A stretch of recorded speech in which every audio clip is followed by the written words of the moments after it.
پاسداران انقلاب نے کل رات اردن میں موجود امریکن فوجی اڈے اور سینٹ کام کے ایک فوجی مرکز کو بیلسٹک میزائل سے نشانہ بنایا، اور اس کے علاوہ سعودی عربیہ کے مشرقی صوبے میں واقع ایک آئل ریفائنری کو ڈرونز کے ذریعے نشانہ بنانے کی کوشش کی گئی، جس کے بعد امریکہ اور سعودی عربیہ کی فضائیہ نے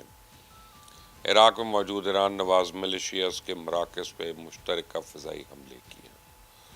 تو یمنی ہوتی بھی خاموش نہیں،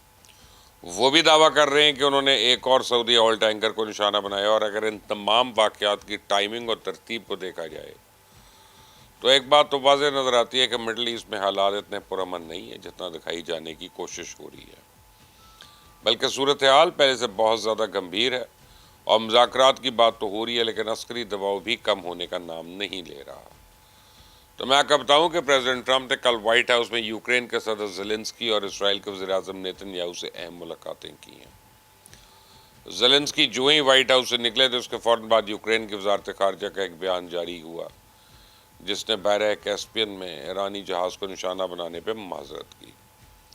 ایرانی وزیر خارجہ نے فوراً ایک ٹویٹ کے ذریعے یوکرین کی معذرت قبول کر لیا،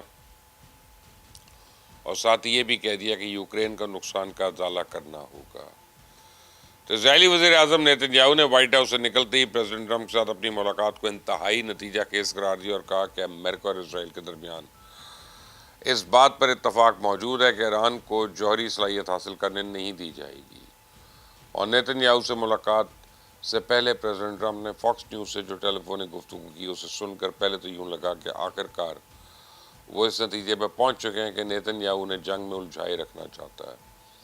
لیکن اس کے ساتھ ہی انہوں نے دعویٰ بھی کر دیا کہ ابنائے ہرمز سے کنٹرول امریکہ کا ہے اور ایران کا نہیں۔